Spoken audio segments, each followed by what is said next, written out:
Bitcoin, then what that means is that there will likely be, if you froze everything else happening in the crazy world of crypto, there would be, in the short term, a 15% increase in the price of Bitcoin based on these events happening. This corporate debt bubble is going to have a day of reckoning, and it's either going to be in the next few years or almost certainly within the next decade.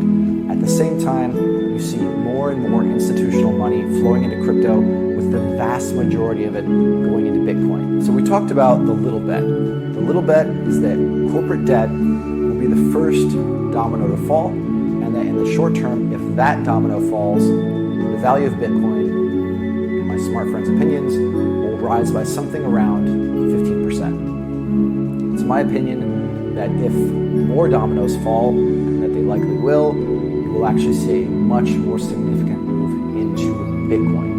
And in the short term, I think it will asymmetrically affect Bitcoin, meaning Bitcoin will go up more than any other crypto. But in the long term, what's going to replace normal finance? And I think that's where it makes sense to investigate Ethereum. I'd recommend watching this video on Ethereum to get a better understanding of what it is, how it works, and how it might benefit from our normal money system breaking. I hope you enjoyed this episode, found it informative. I also hope that you find this next episode informative. I look forward to seeing you over there. Stay in trouble, don't get caught.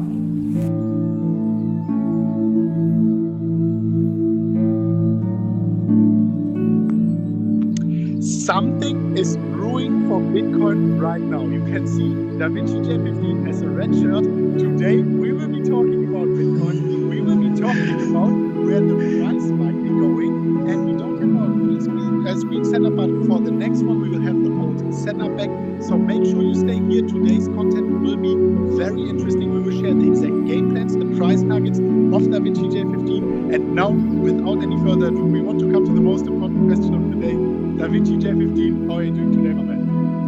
I'm doing great. Thanks for asking. How you doing, Chris? I'm doing well also. We are here in Warsaw. The internet connection is not so good. It's still way better than in Germany, but sorry for everyone watching. We will make sure that from our side the quality will be better in the next time. But regardless, we always want to push free content for you. So if you appreciate that, if you appreciate DaVinci Slack, also make sure you smash up the like button. And I think, DaVinci, let's start with the Bitcoin content.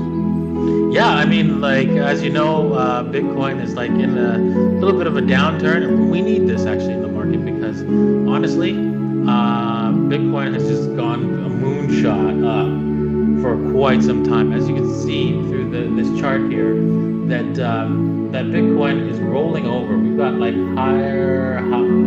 lower highs, right? A lot of lower highs here, right here. Let me just draw this little. Right here, we got right here a lower high, and that's the price for here is meaning. Sorry, I forgot.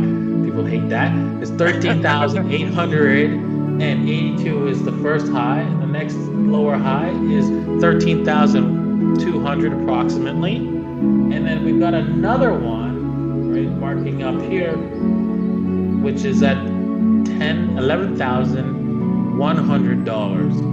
So, and Bitcoin's rolling over, and we have this downward trend line, which we've been observing. We saw that it broke above this. Did you guys remember this? Oh man, this trade was horrible. This just went straight up, moonshot, went to the side, and I thought for sure we're going higher, but we didn't. We were rolled over.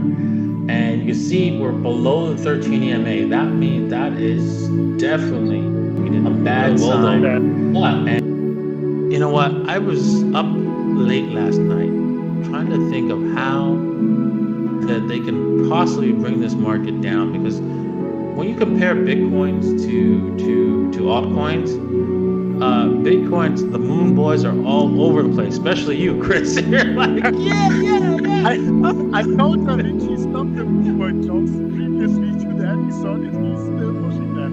But yeah, obviously, but we are moon boys. Why not? So everybody wants to buy low and hodl for the big win. And yes, we're going to go there. We're definitely going to go there. There's no ifs, ands, or buts. However, market tends to punish us people who want to get to the promised land. It doesn't like bringing everybody there. It wants to shake as many people as it possibly can off. This is why 90% of the time people lose money in the markets, because they get scared, they panic, and they sell. This 40% dip, right? 30% dip is not enough, because like we were saying, Chris, right? Beforehand, 30%, Bitcoin can make it up in a week, right? Like the week maximum. I want to remind on the one of the most important things you have said before. The market is designed to take the most amount of people, most of the time. The most amount of money from the most amount of people, most of the time. And that is really in alignment with what you say right now. With 30%, we haven't taken the most amount of money from the most amount of people. Maybe we still need like a little push to the downside to shake out the last hands, to get the last fear into the market. Yeah, but you know what? I from all the people that I've met, all the people I've talked to, all the YouTubers that I've seen in the chat rooms, in the what's the comment sections, it's really difficult to see Bitcoin break below the 7,200. The only way I hypothesized everything that I could possibly come up with, and nothing was really solid. So I really think that we should not expect the 7,200. I mean, the 7,200 as a level that we're going to see, honestly, with all the moon boyish happiness that's out there. Yeah. But I don't see the Federal Reserve or anybody trying to take this thing down to like really lows, 4,000 levels. They can do it if they put their minds to it. There's nothing, because they make the rules, there's nothing that stops them, right? They can go up to the exchanges and go, hey, you're going to sell us the Bitcoins. We're going to sell it out, and we're going to give you cash to cover any losses that you have, right, against the Bitcoins that you've sold off in order to get the price down. They can do that.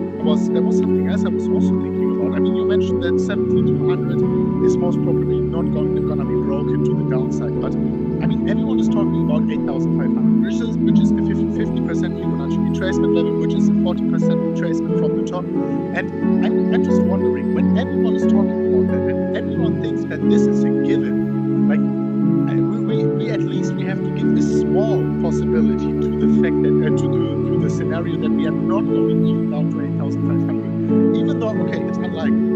But like if everyone is expecting that, I mean maybe the market is just doing the opposite. I'm just putting it out there that there is a possibility.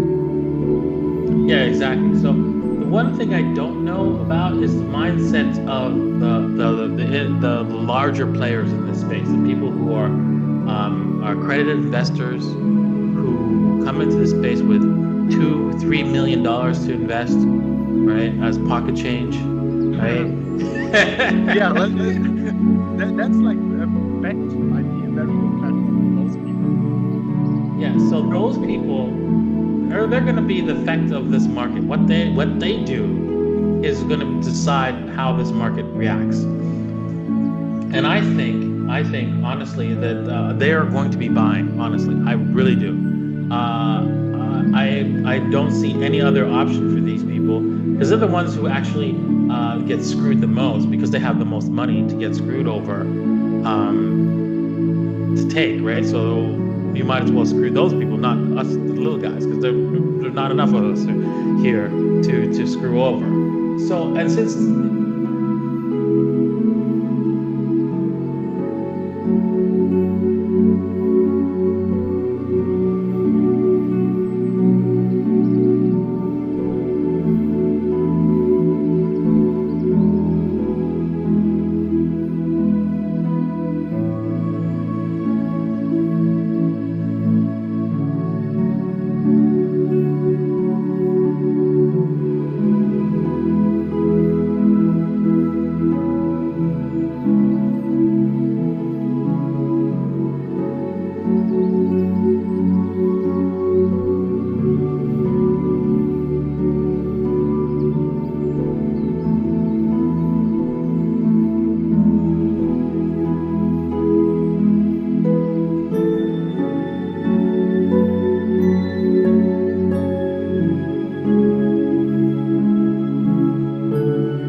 What's up, man? Det var gøy det. Når skulle du begynne å boke deg som noe annet erstattere? Det var helt deilig. Ja, hva skjer? Stille og rolig, mann. Vi koser oss. Da du happy over opptreden? Ja, jeg veldig happy.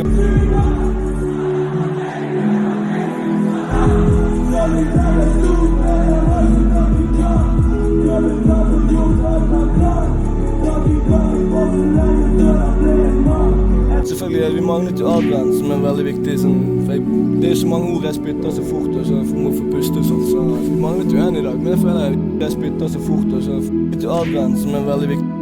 Selvfølgelig, vi manglet jo adgang, som veldig viktig. Sånn, det så mange ord jeg spytter så fort, og så må få puste og sånn. Så vi manglet jo en I dag.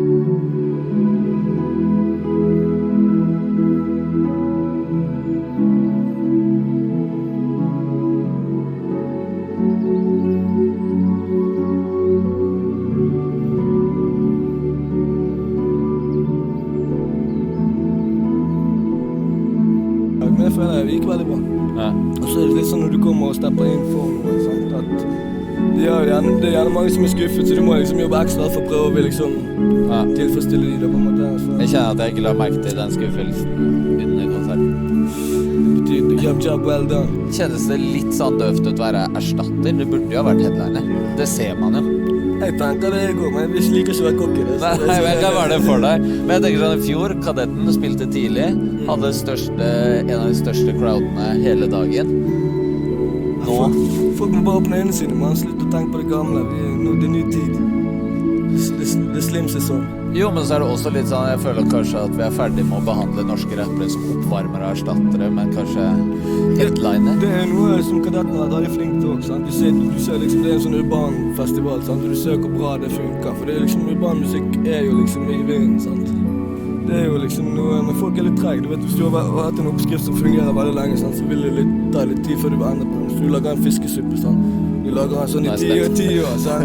Og så plutselig putter du oppi noe, spiker den suppen, skjønner du? Så det tar litt tid før man liksom vil prøve noe nytt. Det alltid en risk å ta en ny sjanse, da. Men nå har vi bevist at, ja, men altså, numbers og, nå føler jeg neste år, da vi ferdig med...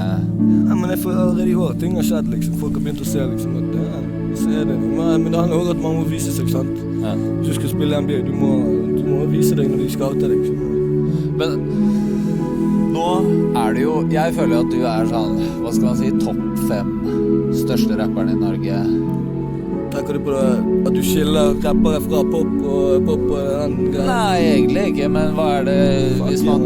Nei, nå liker jeg han veldig godt. Nei, vet du ikke, nå kommer jeg folk til å bli sur da, men jeg tenker sånn, det nesten Karpe, Fararif, Arif, Cezinando, deg nesten, I forhold til å faktisk trekke folk og fylle venues, ha streams. Jeg setter pris på det, men jeg føler liksom, jeg har I hvert fall en sånn mentalitet om at jeg skal aldri bli fornøyd. Jeg skal alltid kunne bli bedre, og liksom, hvis du med en gang du blir, hva skal jeg si, at du sånn, at du føler deg liksom, nå er ting bra, så vil du ta på, du må alltid fokusere på å bli bedre.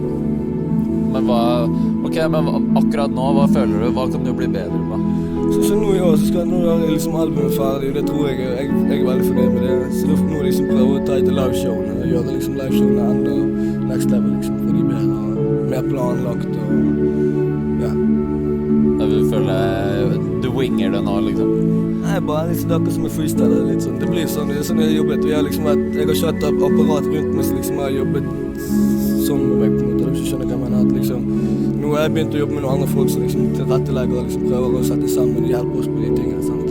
Før var det bare sånn at jeg hadde laget noe musikk som folk likte, og så gjorde vi det vi følte var fett, og så enten funket det, så funket det ikke, liksom. Ja. Var du på Stavan og Herman Flesvig ble lekset av... Alt det jævlig mye folk når Fleskvann kommer. Det noe 70 000 jenter. Men det verste jenter når jenter slåss. Det det verste. Nei, det ikke gøy. Jeg kan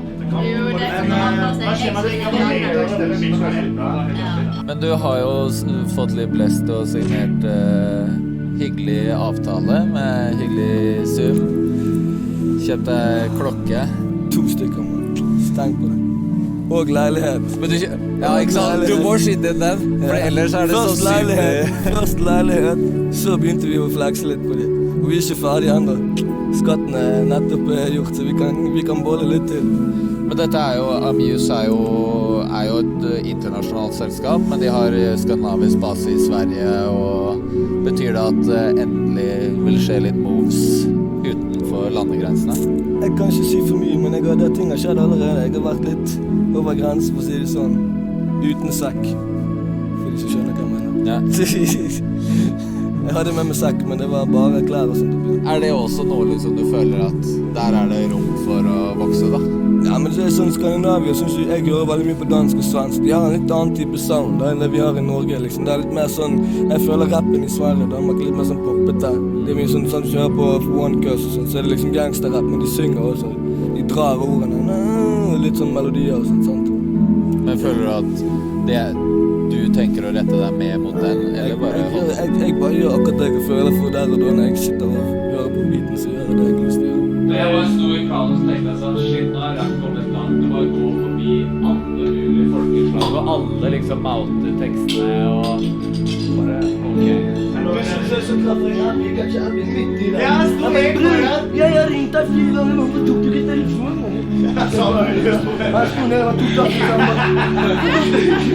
Albumet, når kommer det, og hva er i gjære? Det er egentlig, hva skal jeg si, det kommer etter sommeren en gang, og så er det typ litt sånn her, jeg leker meg bare med alt mulig, prøver å gjøre alt mulig forskjellig, ikke være sånn støkk i sånn gangsterrapp egentlig, sånn ting har skjedd i livet, og det blir basert på det, altså musikken min kommer ut fra det som foregår rundt med det, sant? Nå har det vært en ganske rolig periode. Men sist gang, altså forrige skive er jo da spilt inn i fengsel og en hektisk periode. Det at du er fri mann og det går bra om dagen, hvordan har det liksom påvirket både innspilling og produkter? Det er jo liksom at det er mye lettere for meg å jobbe musikk nå, sant? Nå har jeg liksom alle apparater, det er ikke noe problem for meg å kunne gå i studio, jeg har studio hjemme og alt sånt, så det er liksom, jeg har bare kunnet prøve meg frem og så lage forskjellige ting, og jeg har liksom ikke, det som var viktig for meg, var at ikke være sånn fastbundet til en eller annen sound da, at liksom alle skal være sånn trap beats, og det er liksom litt forskjellige greier, liksom, du kaller det pop, men litt sånn, jeg har lekt med liksom, og det resultatet jeg har fått, er jeg fornøyd med, og det skal jeg gi til folket liksom. Med 2020, har du satt deg noen hårete mål? Jeg skal si det. Jeg føler jeg så nei, ikke noen hårete mål, men du ser de leggene her, men de er ikke hårete, så det blir... Det er ikke så de her. Der var det viking kontra afrikaner, man. Så vidt jeg har skjegg. Jeg kan få låne litt av det, kanskje? Jeg er egentlig litt sånn iransk, at når jeg tar på meg stillongs, så ser det ut som jeg har blå bein, sånn blå hårete bein. Du har god mustasje nå. Nei, men jeg tenker det var en god update, og så kan vi heller gjøre noe skikkelig etter sommeren. Ja, folk må være på ferie, slappe av, så skal jeg komme med noen freestyles der. Fra oversiden, ikke fra siden. Shout out Papa Shappa, my guy. Shout out Father Moss, all my niggas, all my Gambino families. Perfekt. Snakkes. Før meg aldri. Er du på jakt etter å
And now for something completely different. Shaun White is in the news again. Not He didn't molest for- anyone, though. Not for molestation and not for poop porn. Poop porn. Yeah, that was the thing. He was like sending Poop porn to the bass player. bass player in his band or some shit. Did he also rub his nuts on her head or something? I don't know. He's Whatever. a weird guy. But He's fucking awkward. and this is going to come as a shock to most of you that know anything about us and our opinions. Because they believe that we just hate Shaun White. Yeah, and we don't. He's just not a He's snowboarder. just not a snowboarder. We're gonna back him up on this whole news story. Yeah. Oakley has his contract was up right before the Olympics. Yeah, 2017, December 31st, 2017. That's when his contract was up. So at that point, they were no longer allowed to use his likeness to sell their product unless they paid him extra for that. They had to pay him for it, and at that point, they weren't paying him, and he was no longer under contract. So they kept doing it. And so he's now suing them for using his image to sell stuff. And it was at the Olympics. It was at the Olympics, yeah. Yeah, at the Olympics and in sunglass huts. Yep. We back him on this one. I mean, yeah, they fucked up. It's rightfully so. Like you're using his image and likeness to move a product that he's not endorsing. He's not being paid to endorse it. Yep. He's not choosing to endorse it.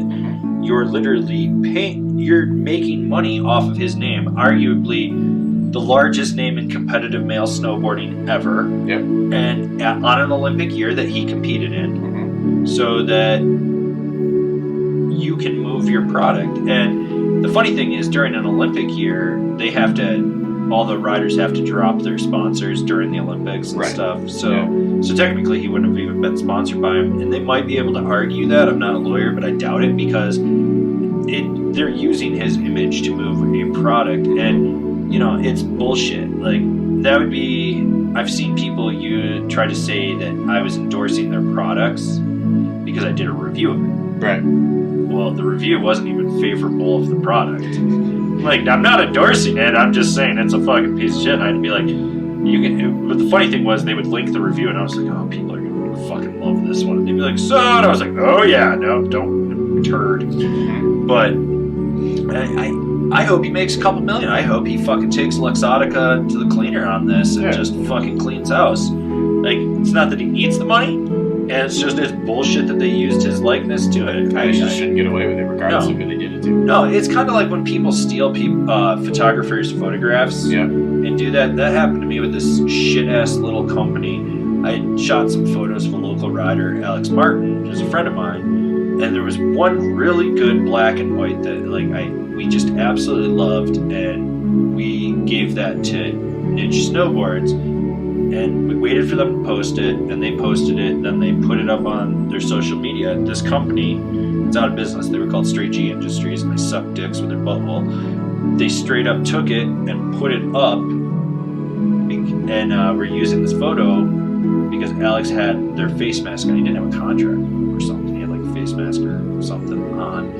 And I hit him up and I was like, yo, you owe me money for that. And they were like, no, we don't. And I was like, I basically just kept sending them invoices. I was like, pay me. Every time you deny me, I just kept raising it by like another $100. Yeah. And finally they ended up taking it down within like 48 hours. And I was just like, yep. And the funny thing was the owner was friends with he knew one of my friends. I wouldn't say they were friends. And he showed up and he's like, he's trying to put me out of business. And my friend was like, well, you fucking took his image without paying him. He never sent you that. Well, it was here, and it was here, and it was like, doesn't matter. You're using it to move a product that he's not endorsing, the rider's not endorsing, and that you didn't pay Averin for that photo. And, it's the same concept in my mind to do that, but I think we're going to see a lot more people suing over likenesses being used, especially in the age of influencer marketing. Oh, yeah. But I think just be smart with it out there. Like,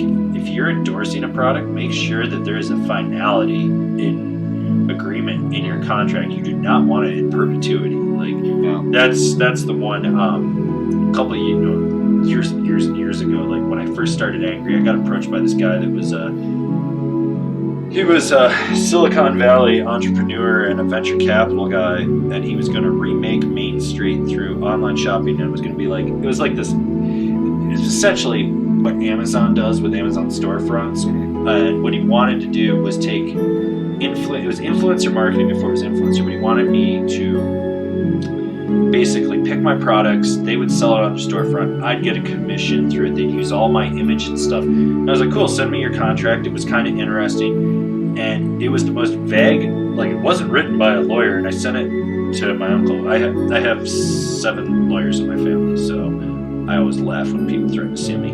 And I sent it to my uncle, and I was like, look at this. And he's like, this is bullshit. Like, they essentially would end up owning my name. So they would own the name and image to Avron Lefevre, the name and image to Angry Snowboarder.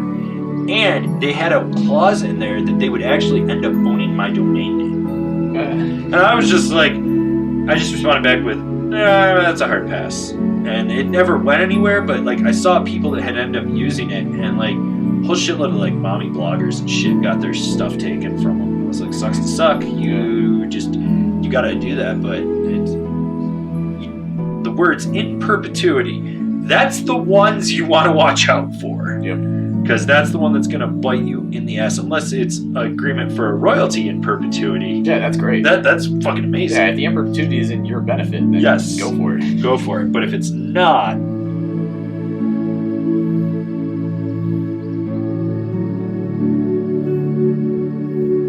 Er du på jakt etter å øke nettsalget eller finne de riktige kundene fra internett, men du er ikke helt sikker på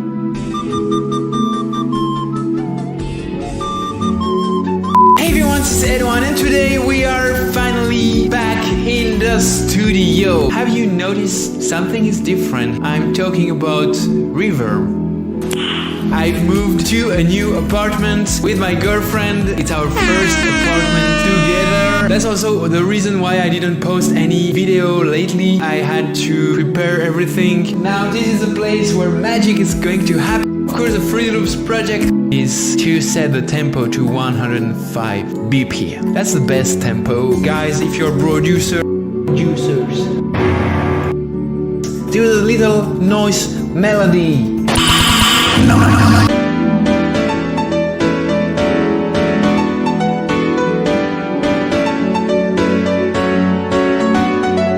And you can even do something like that and remove the highest note here and again put it up.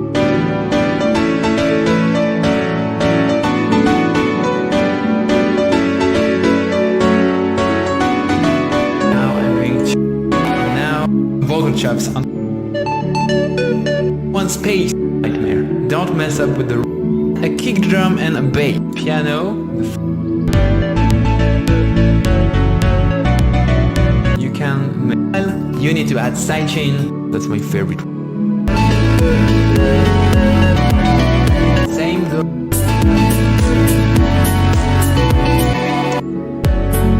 And we need to use that is Vox and use a nice vocal chop that would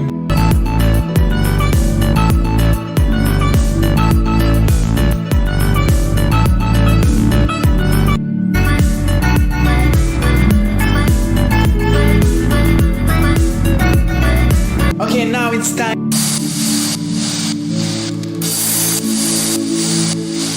A lot of side making this quiet. So that's it for today, guys.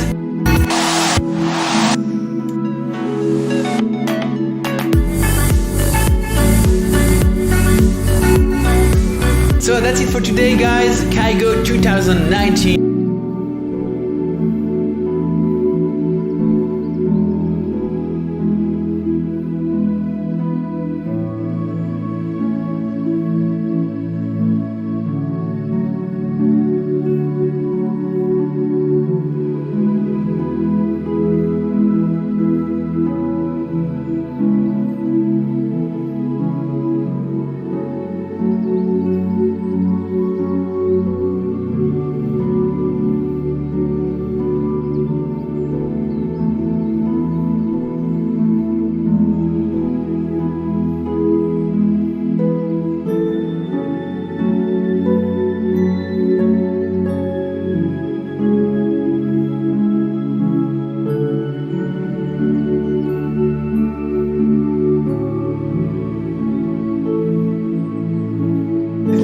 that might do this.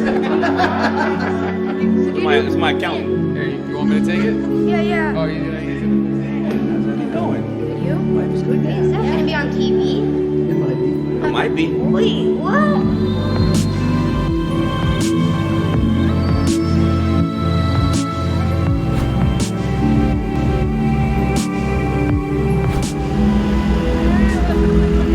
Thank you, brother. Thank you. Dude, when you make a difference, you make a difference, you know? Then the trick is to keep making a difference. You guys have made a difference last week. It don't matter this week. Come on, let's make another difference. And then another difference. And then another difference. Another difference. Keep making a difference. Uncle G, yeah, the camera guy. It takes a lot of work. Every single Wednesday. That's awesome, dude. Watch them every Friday. Thursday for that show. It takes the energy to make a difference over and over and over again. You guys that have made it already, get out your house, make a difference. Okay? Get out your house, man. Be a good example. Be a beacon. Get out into the world. Inspire people. Tell them how you got there. All you rich people out there, all you ball players, you rappers, all you guys that put together some gold, and some wealth and some bank. Get out there and make a difference. And what we're here to do, G? We're getting ready to talk to 1,500 people about money. Making some money, making some real money, and then taking that money and making sure it turns into freedom.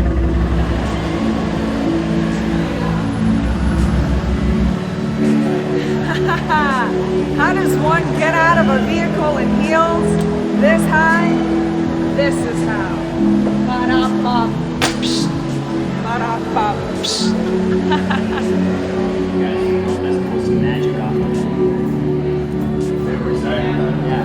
So this event was supposed to happen about 25 minutes up the road, and they lost water through the entire city of Fort Lauderdale. Whoa! City of Fort Lauderdale says parts of the county will be without water. The day of the event, the Cardone team and the Zergs team scrambled and pulled it off and made it happen. Now there's thousands of people outside waiting to get in. It's not who you know, it's who knows you. We made a couple phone calls. They said, yeah, we know him. Can you help him? They said, yes, we will be more than happy to assist him in his mission to help others. Helping people, man. It's not all about the money. It's about helping people. Once you get yours, help them get theirs. There's enough for everybody. But you do need to know, like there is a way to do the deal.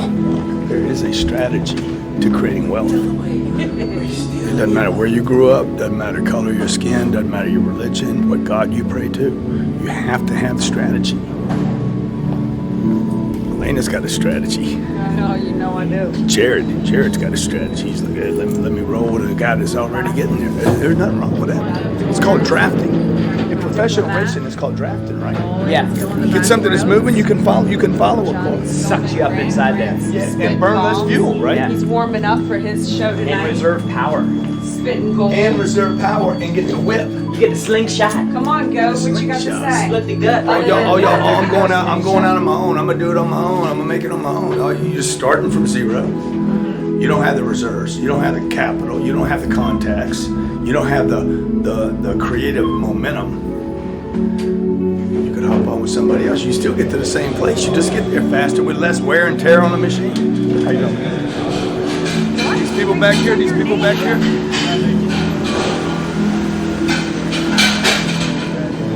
Where's the I used to work in a place like that. I was washing dishes. Like, how am I gonna get out of here? You can't just bitch about it. You can't just add overtime. That's what I did. I said, oh, let me get some overtime. Overtime's $18. Okay? You do 10 hours overtime a week, it's $180. You do that 4 weeks in a row, it's $560. 4 times 180. Whatever. 720, whatever. You're still not going to get hit like that because the government gets it all. You got to figure out how to use the money to leverage you to another level. So what I want to do. We're sold out and there's still people coming. There's a line around the corner.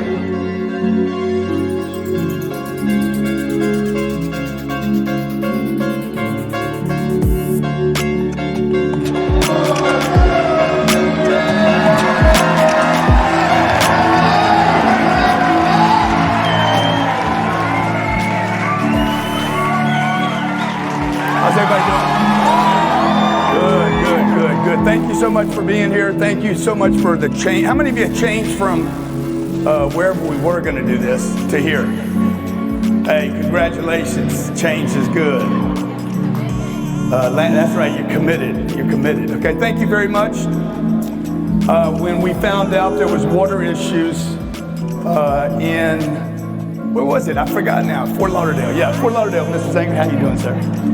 I'm like, they said, what should we do? I said, the show must go on. People need to have money. Everybody agree? Bill Zanker can't be the only rich guy in the room. Rich dude right there, okay? You guys want to be around wealth? That guy right there is very, very wealthy. The dude in the white pants right over there, little short guy, very wealthy guy. How many of you want to make some money? All right. Okay, so do you have something to write with? Or are you just going to try to remember everything right here, okay?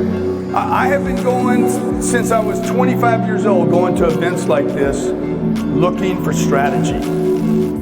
I had the inspiration. I wanted to do better in my life. Who wants to do better? Good. Who wants to do better? Okay, well, let me tell you, there's two things you've already answered that won't get you there. I want to make money, and I want to do better. Because you've been wanting to make money for a long time, and you've been wanting to do better, but when you need something else, there's got to be something else that takes you to the next level. There's people in this room that are making 30 grand a year. There's people in the room making 80 grand a year. There's people in the room making, let me hear when I hit you. People making 30 grand? Nobody wants to say yes. So man, I'm on a budget, dude. I got to save my energy. People making 60 grand. People making 90 grand. People making 100. Well, y'all don't make any money. I got to hit your category. Some people making $1 million a day. Wow! Oh yeah. I remember having a job. I remember like I'm making 60 grand a year, and I cannot figure out how to have any money left over. There was never money left over. It didn't matter how hard I worked, how good I got at it. I said, I was making 30, figured out how to get to 60, and didn't have anything. Trading time for prison. People talk about slavery. I was a slave. I was sitting there, man. I could not get off the treadmill. So tonight I want to talk to you not about making money. Okay, yeah, you need to make money, but you're already making money. Everybody in the room's making money. How many made some money today? Somebody gave you something for your time today. Making money is not your issue. You already make money, okay? And you already want to do better.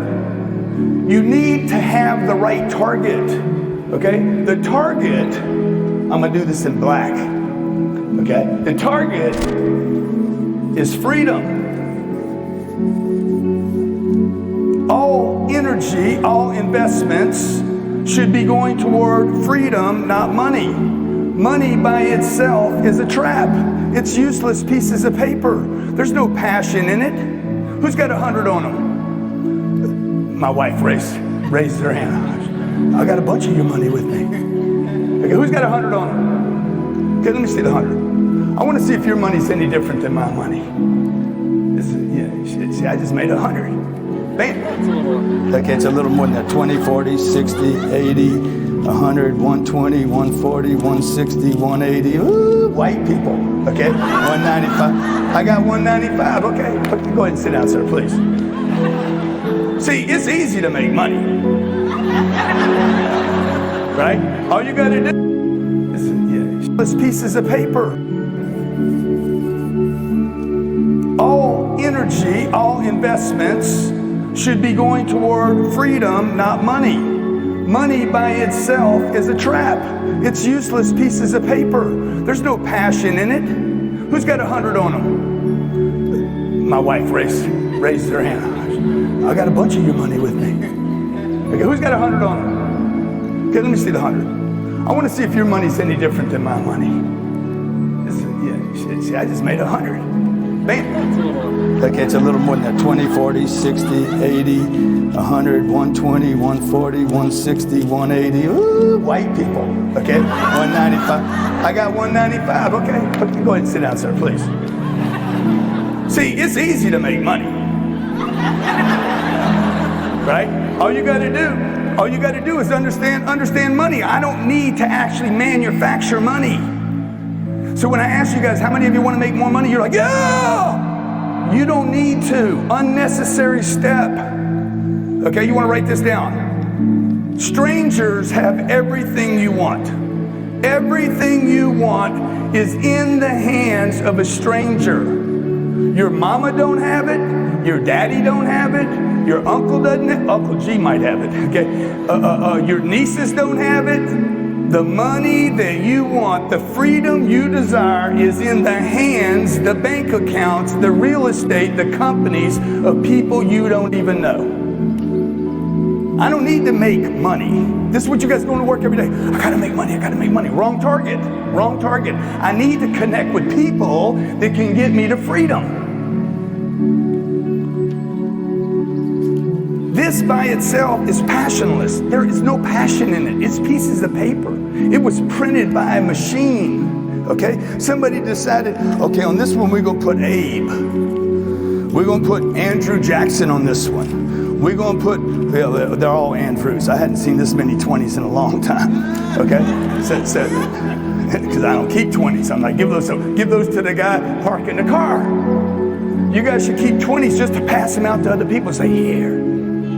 Get rid of little babies. Get rid of the little babies and make friends. Use Andrew Jackson to get your freedom. I'm going to go free. No excuses anymore. No education reasons. No economic reasons. I don't care who the president is or who he isn't. I'm getting my freedom, okay? If you're taking notes tonight, I'm not interested in inspiration. I'm not trying to get you jacked up tonight. How many of you jacked up already? You're like, I'm already jacked up. I want to get jacked up. I go to Starbucks. I get jacked up. It costs me $4 to get started. I get jacked. Ooh, I'm jacked up. I need freedom. Who wants freedom? Freedom should become your battle cry, okay? Since 25 years old, the only thing I've been interested in was being me on my terms. I was talking to Deion Sanders just 3 nights ago. Deion hits me because my Instagram feed is like, man, how can I help you? Y'all know who Deion is? Deion Sanders. I said, Deion Sanders. Good dude right there, good dude. He hits a little guy from Lake Charles, Louisiana. Nobody knows. I hadn't been in a World Series, hadn't been in a football game. I can't do any of that stuff. I'm not a rapper, I'm not famous. He hits me and says, how can I help you do what you do? I said, well, Deion, what do you think I do? He's like, you do a lot of stuff, man. I said, but what do you think I do, Deion? He's like, well, you're an honest guy. You're a truthful person that appears to want to help a lot of people. And I said, I do, man. I said, I'll tell you what I want to do. Because people know that I've written books. I've written 8 books, 13 best-selling business programs that have made millions and millions of dollars for me and my family and my companies. We have 14 little divisions of companies right here in Aventura, about 5 miles from here, that'll do $150 million this year. And I remember when I was 23 years old, I couldn't pay $275 a month in rent. $275. I was late almost every single month.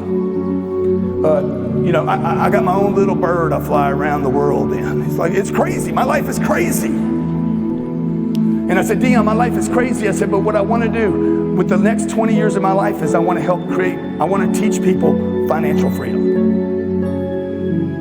And he's like, man, Grant, our people, my people. He's like, my people. He means African American people. He's like, my people don't know how to get money, don't know how to keep money, and don't know how to invest money. I said, yeah, you know what's going to happen? The system is rigged, and they're going to say, what you need to do, son, is you need to go to college. You need to borrow some money. Spend 6 years of your life in what looks like a prison to me. Okay? 12 years of schools, public schools. Go back by your little school. How many of you went to school?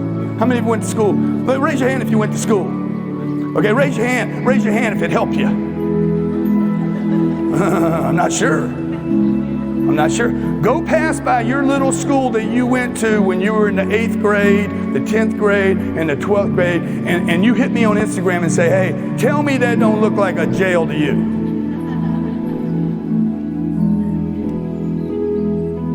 It's not changing conditions for people. Would you agree? So if I got a 19-year-old kid that's an African American 19-year-old, and I'm like, do you need to go to college to have a chance? You need higher education to get out of the program. Oh, by the way, that's going to cost you money. You need to borrow money. We'll give it to you too for free for a while. Sound like a drug dealer. Here, first one's on me. Shit, first week's on me, right?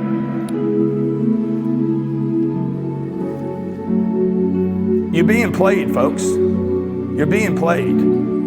Okay? Now, up to this point, you've been played. After tonight, it's on you. I don't care if you're making $300,000 a year. I know people that are making $300,000 a year, they have nothing at the end of the year. I know guys that make $1 million a year, and they're like, bro, I can barely breathe. I have nothing left over. I want to talk to you tonight about freedom. How do you get freedom? To do what you want, with who you want, as long as you want, and say no to the people that you don't want to do you don't want to do and play with anymore. How many of you own your own business here? How many business owners? Okay, good. How many of you'd like to tell a customer from time to time you'd like to say, I need to ask you to leave my office? Off the premises, take your Andrew Jacksons and your old lame ass out of here. Get off my property, okay? And please write a Yelp review about me that I kicked you out of the place, because it'll be good advertising for us. See, but you can't do that. What you guys do is you grovel. No, she's like, not me. So she flips the other way. She becomes stubborn. No one is going to tell me what to do. You do that, you play that game, you'll end up with nothing too. Okay? You got to figure out a strategy here, folks. You got to figure out a strategy, okay? I just want to bring you back. Damon John's going to come up here tonight. I guarantee you, my little man, Damon. Call him little man when he gets here, by the way. Everybody stand, little man, stand up, little man. Okay, I love this guy, okay? I'm going to tell you where I started. You see that little place right there? That's where I grew up. That's where I $275 a month rent. Those are 2 doors. Guess what? That's a duplex. Who's been in a duplex before? A duplex. Somebody lives on the other side.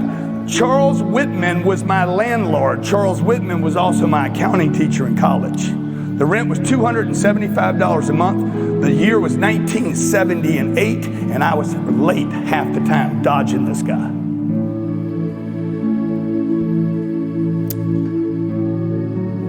I took delivery of that a year ago. Okay, right here in Opelika. That's stupid, okay? Hey, put your hands together if that's ridiculous. No, put your hands together if that's ridiculous. Look, if you get to meet somebody that can pay cash for a jet, you need to be like, hug it out with them hard. All right? Okay, look, ridiculous. Everybody say ridiculous. See that picture right there? Ridiculous. See this picture right here? Ridiculous. How many of you are sick of ridiculous? Dude, which side of ridiculous do you want to play on? What side of ridiculous? Because your life is ridiculous right now, folks. Okay? Your life is ridiculous. Every level of your life is ridiculous. You go to the store, you're grabbing groceries for the little freeloading kids. Okay? How many of you got kids? How many of you got kids? Raise your hand if you got kids, okay? How many of you act like a kid? You're like, man, wait a minute, man. You're giving me too much to think about. What should I be doing right now? I'm trying to get you to undo some of the thinking you got going on. Okay? The game should be freedom. When you're going to the store, this is not a political issue. This is an economic issue tonight. The date's what? July what? July 18, 2019. Let this be the night your life changes. What have I been thinking, man? I've been ridiculous. It's been ridiculous. Let me see how many levels of ridiculous in the room. How many of you got cash in a bank right now? Raise your hand if you got cash in the bank. Ridiculous. How many of you have a home? You bought a home and took a 30-year mortgage out on a house. Raise your hand if you own a home. No. Come on, let me hear it. 10x if you bought a house. 10x if you bought a house. That's it? 6 people in a room? You guys are lying to me now. Buying a home is ridiculous. How many of you went to college? 10x if you went to college. Ridiculous. Ain't no brain surgeons in this room. What are you, sir? He's going to be a surgeon in a year, okay? Ridiculous. Stupid. He could have been a chiropractor. He could have been a masseuse. I know masseuses that make $300,000 a year. Do what they want, go where they want, as long as they want, travel around the world. Like, what's the point, guys? Oh, well, I'm meant to be a surgeon. My passion is cutting people open. And that's what an accountant. I am an accountant. That's what I'm going to do in life. Do all that stuff if you want to. I want freedom. I don't care if I got to rap to get there, catch footballs to get there, cut people to get there. I want freedom. Okay? And for me, being a surgeon cutting people open when they need to be cut open is not going to give me the freedom I want. Freedom. Go where I want, when I want, as long as I want, with who I want, and kick people out that I don't want to play with. It's not about money. Cash doesn't do that for you. You can put as much paper as you want in your pocket. Pablo Escobar was not free. He was not free. He had a cash problem. Everybody agree? Cash killed him. Finish this statement if you know what it is. Cash is king. Now he's learning fast. He's like, I don't want cash. Cash is? How many were taught that? Cash is king. Who do you think taught you? Who do you think ran that mantra into the American society? Who? The banks. How many believe this? The information you got from that group that you grew up in, that neighborhood that you grew up in, that address, and the beliefs and the thinking of your moms and dads, your pops, your moms, the uncles, the aunts, could be some of what could be the issue right now. Okay, help me out here. A penny saved is a penny earned, right? How many know that saying? A penny is a penny. Okay, your mama got real complicated here. A penny is a penny, and if you spend time with them, you'll end up with nothing.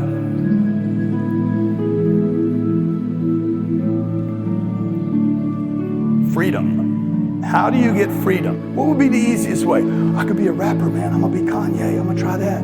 Okay, the chances are negligible to negligible, right? I'm gonna be a ball player. Too late for me. You're not tall enough, right? You're not fast enough. By the way, it only lasts about 5 or 6 years. I bought that plane because I learned how to do this. This is what we're going to come back. My team's going to come back in 10 days and talk to you about how to invest in real estate. Real estate, not that you live in, but real estate that pays you to live wherever you want.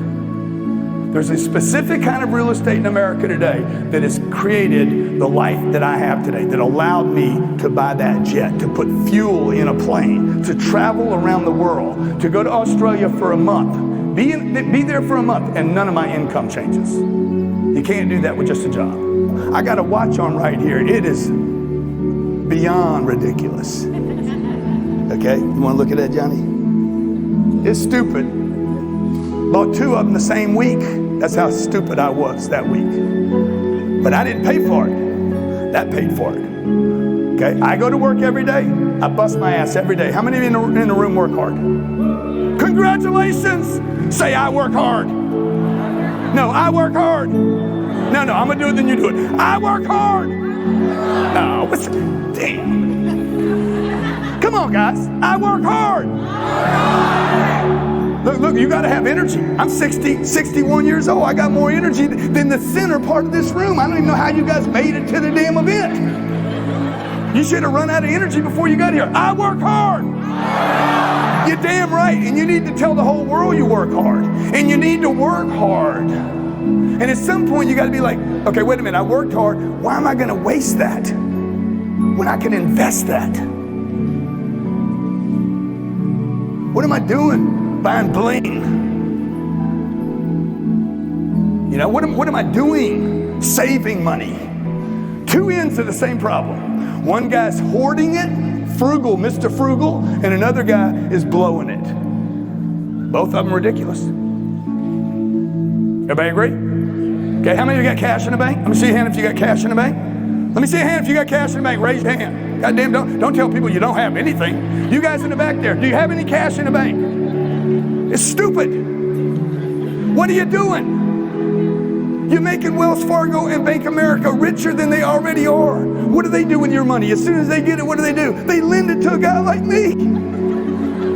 They call me up. Hey man, you want to borrow some more money? We got some fools in Fort Lauderdale. Over at the Diplomat, we got some fools in Diplomat, man, just giving us their shit. We don't want it because we know it's going down in value. So why don't you take it, Mr. C, Mr. GC, Mr. 365GC 10X man? Why don't you take it and you pour it in some of that real estate and you keep it for the rest of your life and you make your family wealthy long, long after you die. You understand I could hit the stage right now and die. And my kids, next week, will go to my funeral. They burn me up or whatever they're going to do. What you going to do with me? She'd be like, whatever. Okay, whatever, that's over with. Okay, and you know what's gonna happen? Her life doesn't change next week. She doesn't have to sell anything next week. When my dad died when I was 10 years old, I learned the biggest lesson in my life. My dad was a successful guy, hard worker like most of you in the room. Worked hard, good guy. 5 kids, 52 years old, heart blows up in his chest. His 2 youngest kids were twins, me and my brother Gary. I shared a womb with one dude. Okay, I've been sharing with my whole life. I'm tired of sharing. You guys are too serious, man. Do you know how much fun you can have when you get rich? Dude, it's fun, man. It's fun. Y'all need some money so you're not worried about it. You're worried about it. Some of you in the room are rich and you're still worried about your money. I know people that have millions of dollars. They're more scared of it than the people that don't have anything. So I'm here tonight because at 61 years old, my goal is to help people get what I've gotten or more. You deserve this. You got to get out of the grind. This is what I told Dion the other night. I want to teach people how to get into vehicles that are accessible to them. Regardless of your race, your religion, your education level, your age, nobody cares in real estate. They don't care if you're 19, and they don't care if you're 59. They just care. Do you want my piece of property? Can you buy it? Will you close? Can you get a loan? And we're going to show you how to do all of that, all right? Who's interested in doing that? Yes. Okay? All right. 50 years from now, this paper might not even exist on this planet. You guys understand that? You want to take this garbage, junk, fiat, made up, pretend paper, and you want to exchange it for addresses and bricks and concrete and glass and steel. Okay? What's the game? What's the game? You want to make money or you want to get wealthy? You want to make money or you want to have freedom? Freedom! Okay, take it over, boys. Take it over, man. Okay? Give it up for Greg Gardner! Come on! I love you, man. Let him hear it. Get up on your feet. Let him hear it. Let him hear it. Give it up for Uncle G. Give it up for Uncle G. Johnny, what's happening, man? You good? Good, good.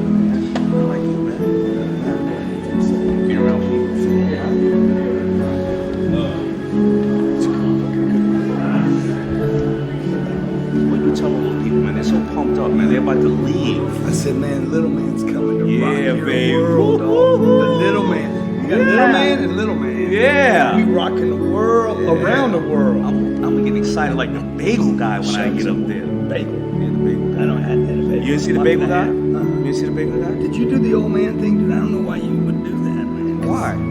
Because it makes me see you in an aging process. I'll tell you something, man. When I grew up, we were supposed to be dead or in jail by 21. So when I can show you a picture of me at 90, baby, God is good. You ain't gonna make it that long. 10x me, baby. 10x me. 10x everything. 10x me. All right, man. I'll hit you when I get out, man. Kiss y'all, man. Okay. God damn, look at those, baby. Paid for it, too. Paid for it. Got piping on them. I paid for it. Like, you know, you got piping on them. I ought to go back there. They got piping on them. That's like the pipes around the seat. You don't go in for You know what I'm saying? You don't go in for nothing. How you go up this late? You so old? Who, me? Yeah. I go up, man. I get it done, man. Where's your team at? Where's your team? My team? Oh, I don't have big Where's Ted? entourage Where's Ted? like all Where's you Ted? guys, Where's man. Ted? I got Where's one Ted? guy right here. Where's Ted? We only need one guy. Ted and George, they're in New York, man. They're in New York, handling the business. Okay, hold on. Say hi to my peeps. Look who it is. Kevin Hart? No. I'm the black guy from Shark Tank. Kevin. Shakatanda. Mark Cuban. Shakatanda. Little Day, a.k.a. Pisces. Little Day. I like long walks to the bank. Yeah. Dude, I saw that. Long romantic walks to the bank. That's my name. But dude, if you're going to the bank, you should be taking a big car with you, man. Taking a what? A big car, big truck. No. I like to walk. Gotta exercise. It's called a Japanese meeting. And you know, I love when me and you do the interview. We go back and forth. I love that shit. People love it too. We love the fundamentals, but we may disagree on other stuff. Who's doing your facials? Who's doing your facials? Creativity, man. Who's doing your facials? You know what? It's called Mama, man. She gave me this for my birthday. Good. That skin, she gave that to me for my birthday. Hey, follow this dude. He's an awesome dude, fun guy, great guy. And he loves people. This is my man right here. Come on. Good night, huh? Great audience. Getting bigger all the time. These audiences getting bigger. Hey, wherever you are in the world, I'm coming to you. My team's coming to you. Okay, I'm telling you, everywhere. Houston, Dallas, South Carolina, North Carolina, North Dakota, South Dakota, Kansas, everywhere we're coming. Albuquerque, Phoenix, Tucson, wherever you are, Bakersfield, California.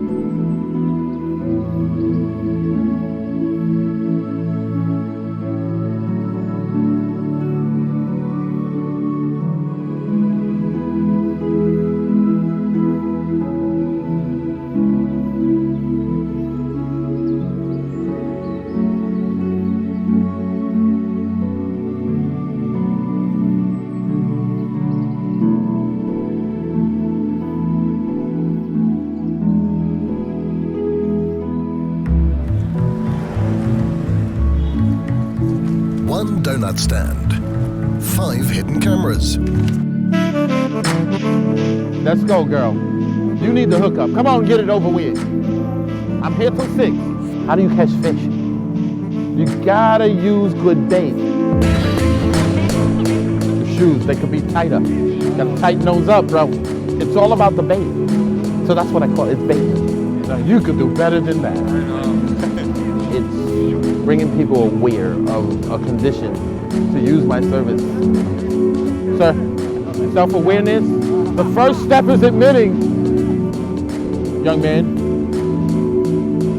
I started shining shoes around 1987. I've been at this corner for about 17 years. I used to work in this photo lab. Now, we had a guy in there, he did something and got fired. And set up a shoe shop across the street from the office. So I went down to the corner to make fun of him, actually. Then he pulled out this wad of money and said, well, I already made more money than they pay me all week. I've been doing this ever since. Sir, you gotta look down sometimes. A lot of people walk by and they're in their own little bubble. I tell jokes. Girlfriend, your hair looks fine, it's the boots. I'm looking for the dirtiest pair I can find. I'm not looking, I can tell a guy who just got his shoes done. Those who I'm looking for, the guys, like this guy right here. Look at those brown shoes. The shoes, formerly known as brown. They always ask me, how much money you made today? But I made about 900 bucks.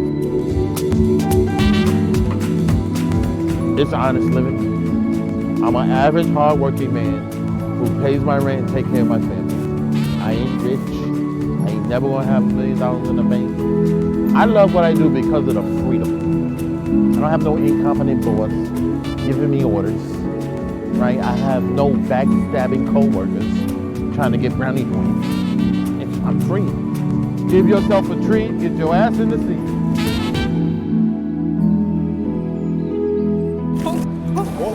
What just happened? No.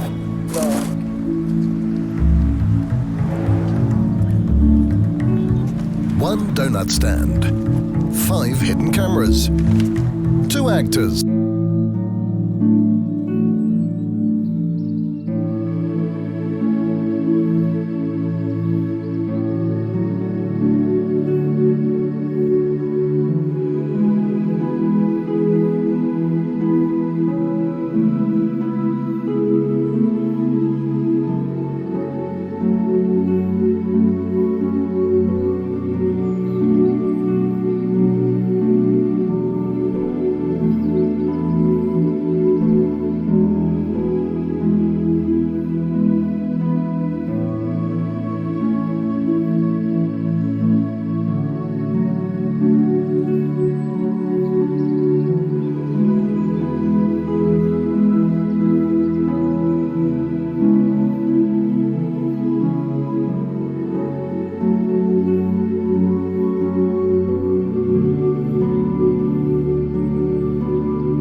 deg med lek og moro i dag. Spesialpris på onsdager. Vi ses på Leos.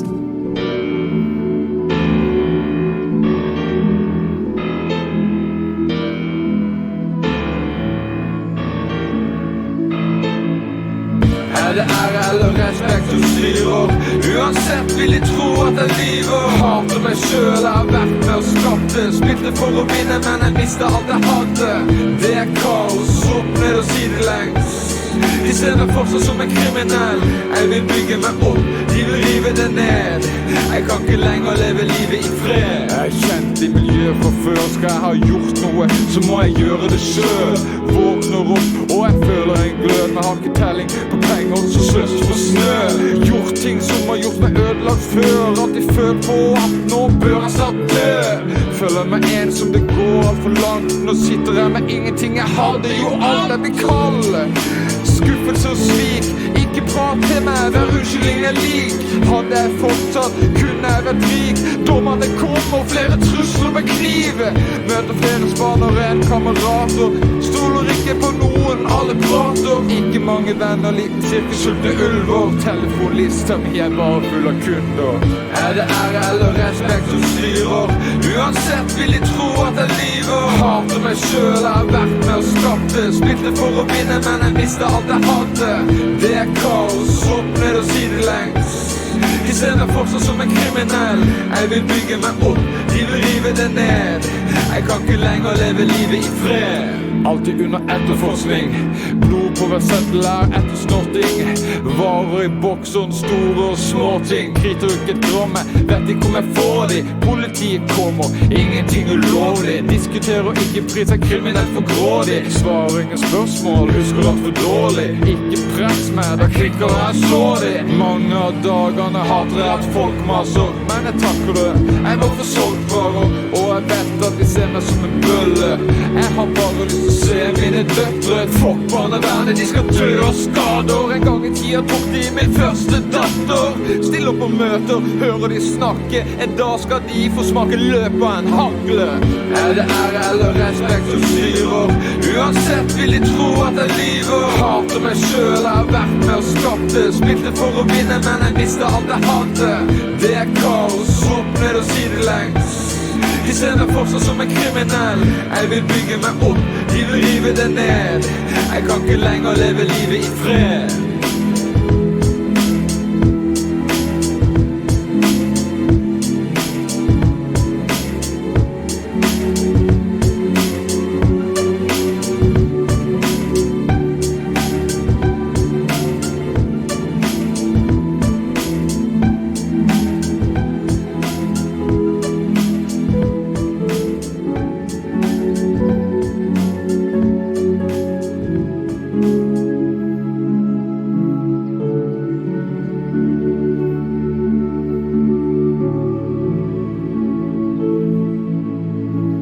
What is going on, everybody? So Bitcoin sets a new record today, a brand new record, a record high today in one part of the world. Not to mention TD Ameritrade does what? Opens its doors and finally says, oh yeah, we got a lot of interested investors. But before we get into all that good news, for some of you guys, I got some bad news, some pretty bad news. But before we get into that, let me show you why I enjoy being here so much.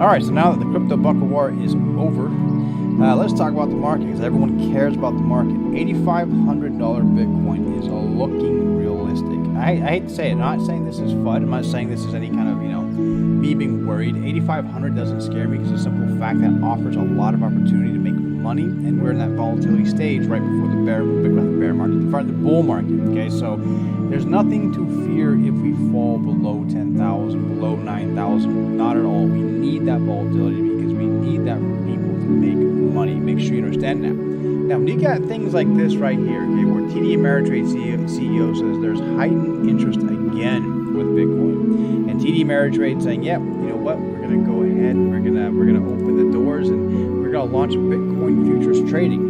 That right there, guys, that is very bullish, and it's very, very clear that the interest is extremely high heighten them. Don't forget, we have back that also just launched with its testing, right? So we have back testing, Fidelity that came out of its testing and went live to all of its, basically all of its clients, its accredited investors, and institutional investors, and so on and so forth.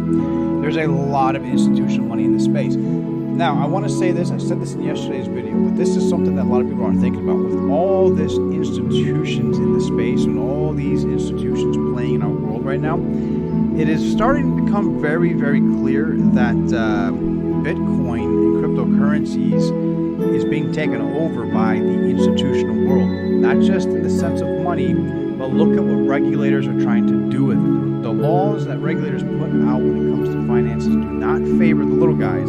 It's the big guys, okay? So, I mean, not a good thing. Now, something else that you guys should also keep in consideration is Venezuela. In Venezuela, we have seen their currency completely just... Inflation right now is like holy hell. With the craziness happening in Venezuela, what we have seen was the adoption of cryptocurrencies and primarily Bitcoin. What you see here is CoinDance.com. This right here is the metrics showing you the volumes on local Bitcoins, which is essentially OTC Bitcoin happening in Venezuela right now. They're running to it. They are adopting it. It's not just Venezuela, by the way.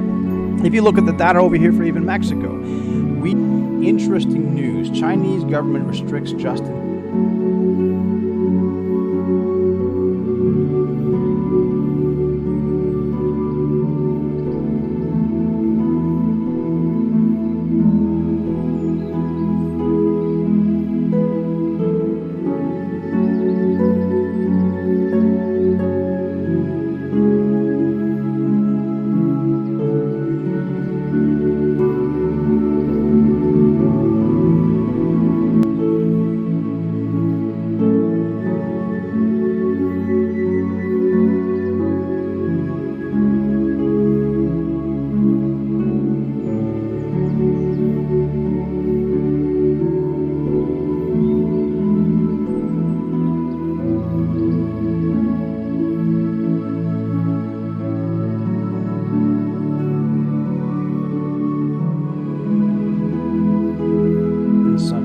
Scuttling his lunch with Warren Buffett. Now, this is according to the blog.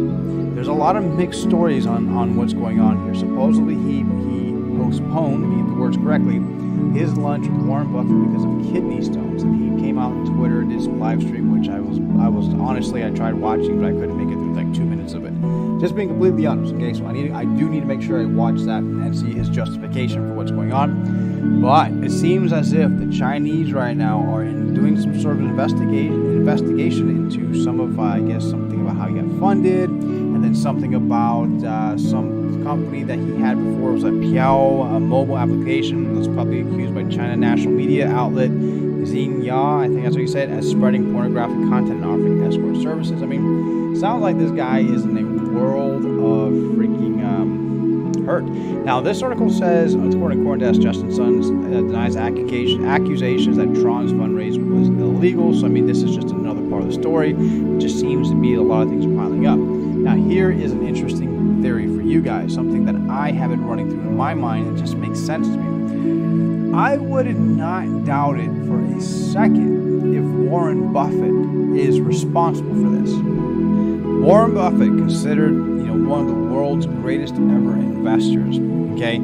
A guy who didn't believe in cryptocurrency, a guy who is set in his way, a guy who has actually earned the respect he has. You know what I mean? He's where he's at in life because he's made good choices, so he's obviously not an idiot. And seeing how Justin Sun had come out publicly and said, hey, you know what, I'm going to go there, I'm going to try to change his mind on cryptocurrencies, and I'm going to go there and I'm going to do this, I'm going to bring this, I'm going to bring my freaking posse of guys, and we're going to try to prove you wrong. We're going to try to show that you're wrong. We're going to try to change your ways. I just wouldn't be surprised, okay, just telling you guys right now, I would not be surprised if Warren Buffett sat there and said, change my mind, huh? You think I'm an idiot, huh? Okay. Picks up the phone. Hey, yo, China, deal with my life work. I can see something like that happening. I really... China, deal with my life work. China, deal with my life work.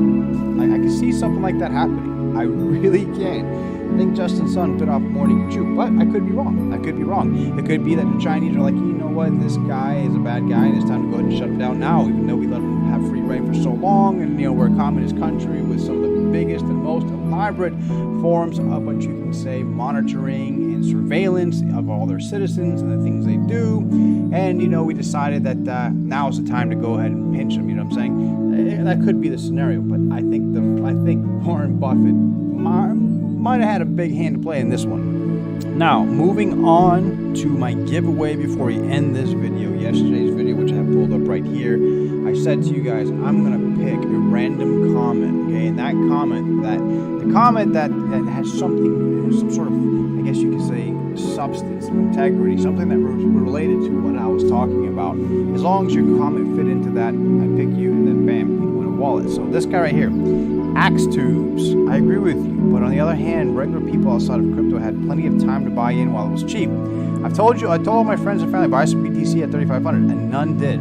So the institutions coming in 2019, 2020 is not as unfair as it could have been, I guess. And that's a good freaking point.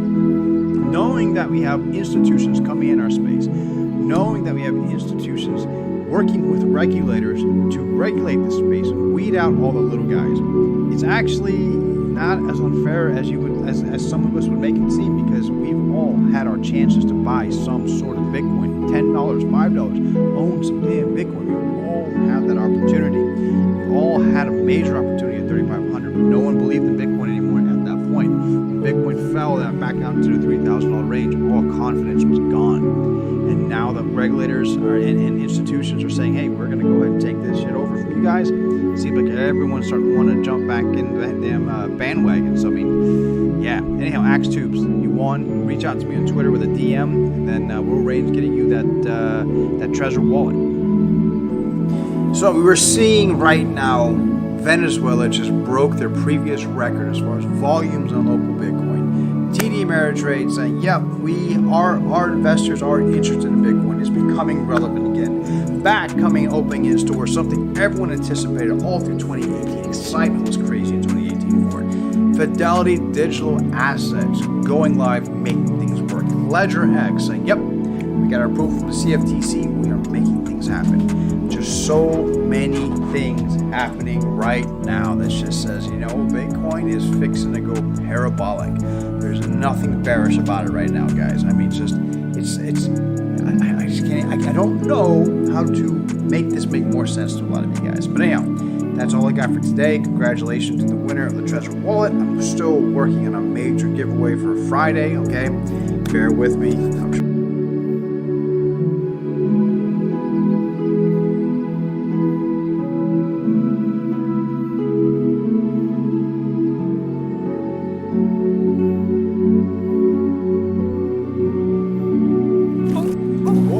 What just happened? Show me your friends and I'll show you your future. Unless you want average in America, married, 2.4 kids with 1.5 dogs. But I can guarantee you, you will never achieve anything greater than your highest aspiration. If you want $1 million, you'll make $1 million, not $1.5 million. If you want 10 million, 100 million, and you'll never exceed that. If you change 1 billion lives, that's a formula to become a billionaire and change the world. Time costs lives.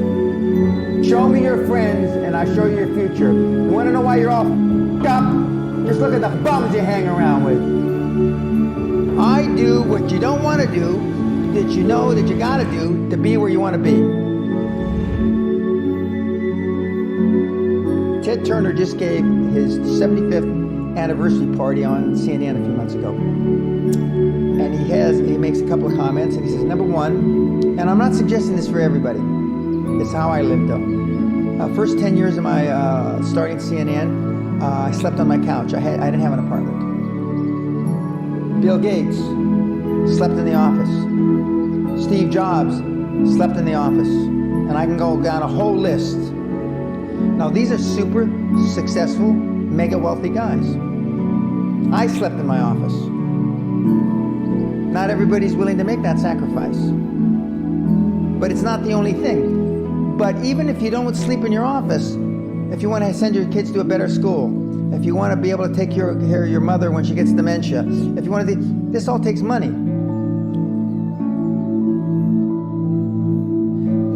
My children aren't getting any of my money when I die. Not one centavo, not one penny.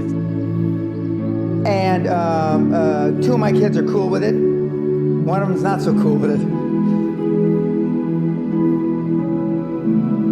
I'm not gonna, I think Andrew Carnegie, by the way, Andrew Carnegie, arguably the richest, most successful entrepreneur of all time, he said the best thing that you can have for a child is him to be born into poverty. And I agree.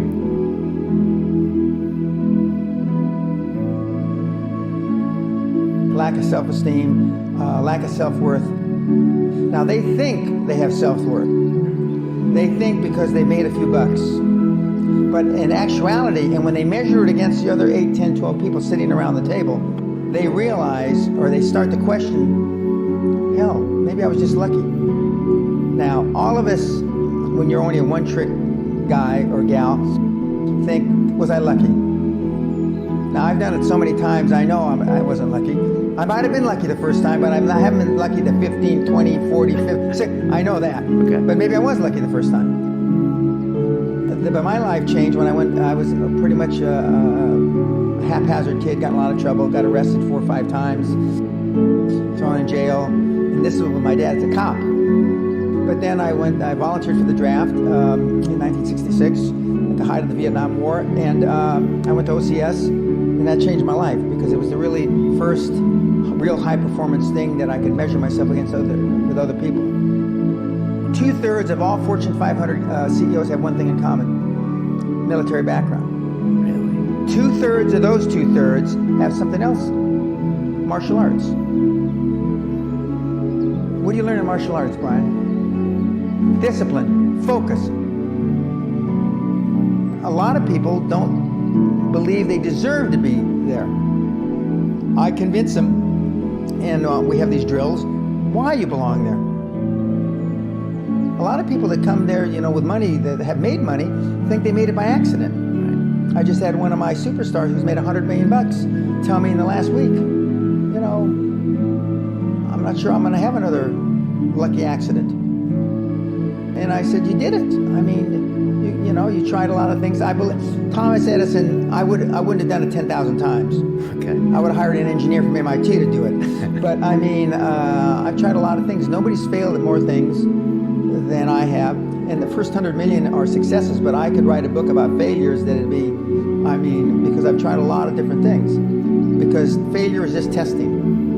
And one of the reasons I've been so successful in generating this equity and value in my kids, and I call you all kids, is because I convince them that making a mistake is okay. Your parents probably told you can be anything you want, but you can't. So, when I need to run my business, I use Fiverr. I found a designer for my logo, a programmer for my website. That's horseshit.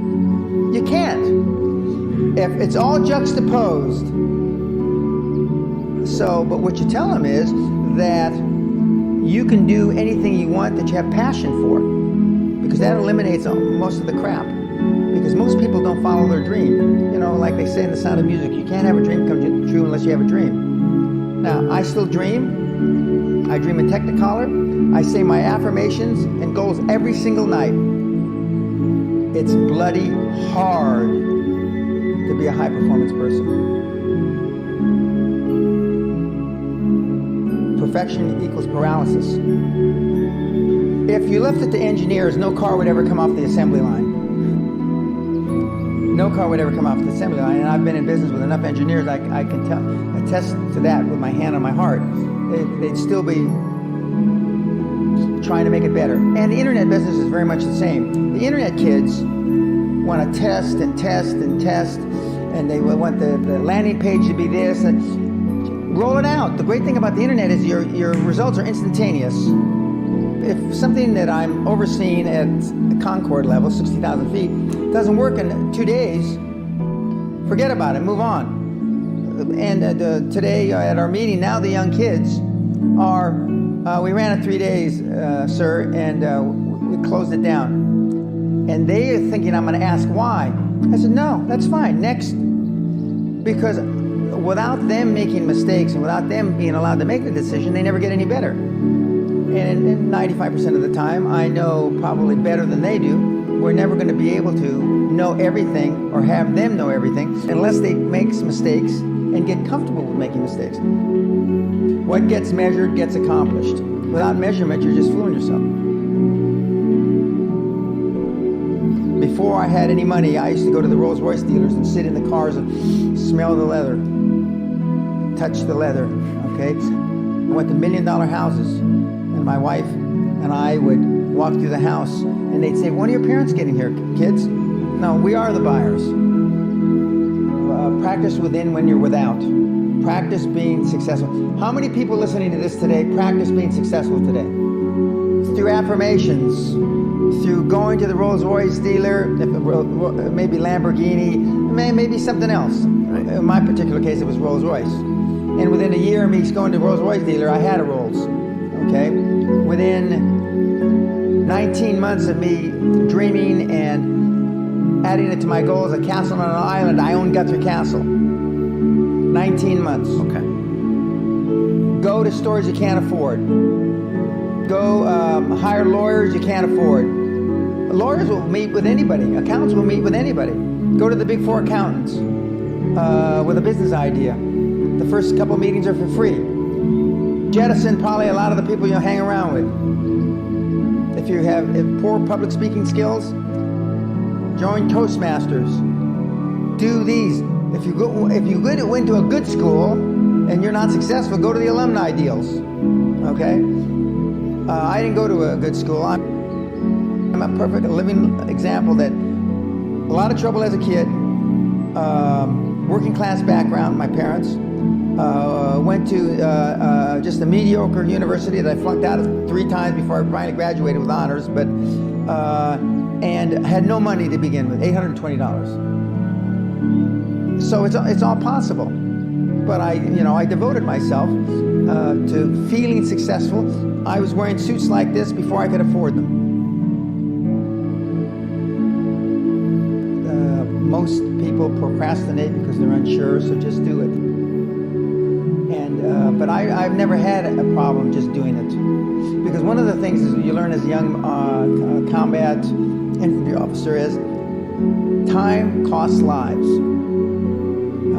We overanalyze because we're unsure. We don't overanalyze because we are not sure if it'll work or not. We're more worried about, on the emotional side, it embarrassing us.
isn't here drawing lines on the screen saying this coin may go up or it may go down. We are bringing you the information so you understand what it is you're actually investing in and how that crypto investment came to be. It's something you get nowhere else.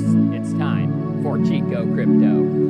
Bitcoin scaling. This is the single biggest issue that will either see Bitcoin succeed or fail at fulfilling its original mission statement of being a peer-to-peer electronic cash system. There shouldn't be any question about that either, as it's in the title of the Bitcoin white paper. This is what Satoshi envisioned. The fact of the matter is this: in Bitcoin's current state, the core Bitcoin layer cannot fulfill this vision. With the recent growing interest in Bitcoin due to the rising prices, Bitcoin once again suffered from high fees like in 2017, getting over on average $6 just a few weeks ago. Simply put, unless it's a high-ticket item of over $100, does it even make sense to pay in Bitcoin using the base layer? Nope. And this isn't what Satoshi had envisioned for the state of Bitcoin at this moment in time. What did they envision then? First, we need to understand the scaling of the base layer comes down to something very simple called block size and the block size limit.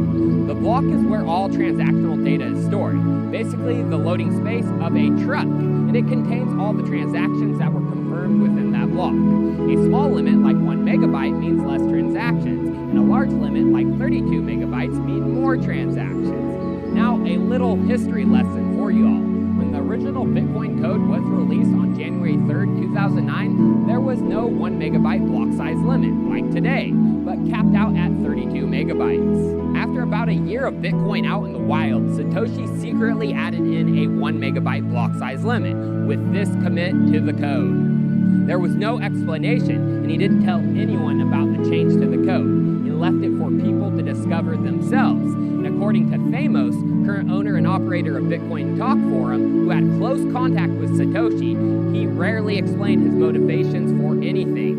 In this case, the block limit, he kept the chain secret and told people who discovered it to keep quiet until it was over so that the controversy or attackers wouldn't cause havoc with the ongoing rule change. Basically, so the miners of the network wouldn't destabilize the network during the rule change and fork the network.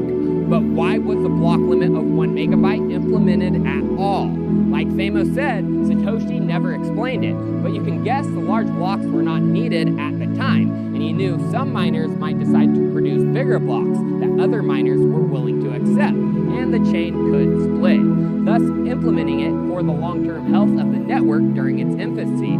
Eventually, the community and network found out about the block size limit. By this time, it wasn't a big deal, and everyone went along with it without any contention. But one developer, Jeff Garzik, who contributed the most to the Bitcoin code behind Satoshi and Gavin Anderson, put forward a patch in 2010 to increase the block size limit to 7 megabytes, and increasing it would match the size of PayPal at that time. Immediately, Thamos and Satoshi chime in, saying the patch will make you incompatible with other Bitcoin clients. Now, the reason for the opposition to this size at the time is easy to understand. Internet technology at the time wasn't where it needed to be to handle this. Larger blocks were at risk for not propagating through the network properly or consistently. To be a constructive node on the Bitcoin network, you needed to upload new blocks to many of your peers, at least 8, but usually more.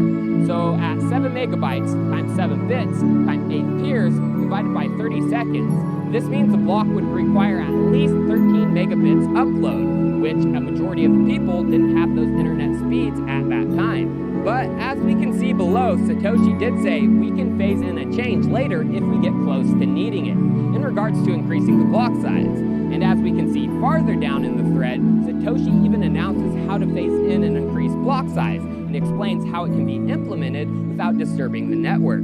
So it's obvious that Satoshi was not against the idea of a block size increase, but at the time the limit was included for safety and health of the network.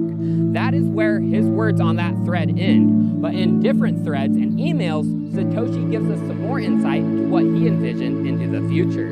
Even before the Bitcoin network was released, in an email in 2008, Satoshi says this: the bandwidth might not be as prohibitive as you think. They explain the size of the Bitcoin transaction. Then they say Visa processed 37 billion transactions in 2008, or an average of 100 million transactions per day. That many transactions would take 100 gigabytes of bandwidth, or the size of 12 DVDs or 2 HD quality movies, or about $18 worth of bandwidth at current prices. If networks were to get that big, it would take several years, and by then sending 2 HD movies over the internet would probably not seem like a big deal.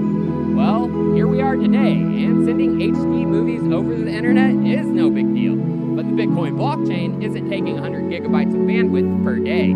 If this was the case, if Bitcoin was needing 100 gigabytes of bandwidth, that would mean 100 gigabytes divided by the 144 blocks produced per day, or about 0.69 gigabytes per block. Once again, Satoshi knew if the network was going to get that big, it would need bigger blocks. But this wouldn't matter because internet speeds would be able to handle it. Finally, there is this thread, also posted in 2010, which asked about what would happen if someone spammed the network with tiny microtransactions. This is a great thread too because you have so many different minds in it. Satoshi, Gavin Andresen, Thamos, and even Bytemaster, aka Dan Larimer. I have included the thread in the description if you want to check it out. Read the whole thing because it goes into issues like microtransactions and how Bitcoin will handle those. The thing that is important to us for this video is something Satoshi had to say while discussing this. They say it would be nice to keep the block data file small as long as we can. The eventual solution would be not to care how big it gets. They are talking about the blockchain size, and thus talking about block size limits. Satoshi then expands on this, going into detail about micropayments. While I don't think Bitcoin is practical for smaller micropayments right now, it will eventually be as storage and bandwidth costs continue to fall. If Bitcoin catches on a big scale, it may already be the case by that time. Another way they can become more practical is if I implement client-only mode, and they have, and the number of network nodes consolidates into a smaller number of professional server farms. Whatever size micropayments you will need will eventually be practical. I think in 5 or 10 years, the bandwidth and storage will seem trivial. Again, this is hinting at an increased block size due to trivial storage and bandwidth costs, which is the case right now. Unfortunately, or fortunately, however you look at it, the way Satoshi implemented the block size limit in secret and then disappearing without fully explaining has left us where we are today. Many people say there was a reason and it should stay the way it is, yet there is evidence that Satoshi knew a block size increase should happen. The future of Bitcoin scaling right now lies in the hands of SegWit adoption, which kind of increases the block size due to removing signature data. SegWit adoption is at about 43% today, and that has helped with the network fees from ballooning like it did in 2017. But like I mentioned, they once again became impractical for smaller purchases. Then there is the second layer solution, the Lightning Network, but growth of that has been coming to a giant standstill since March, actually decreasing in capacity, even though Bitcoin has been surging. Definitely not a good sign. If these solutions aren't the answer, then should we increase the block size? According to Satoshi, it may just need to happen, and I can guarantee you, with another surge of interest into BTC, the block size debate will fire up once again. Cheers, viewers. I'll see you next time.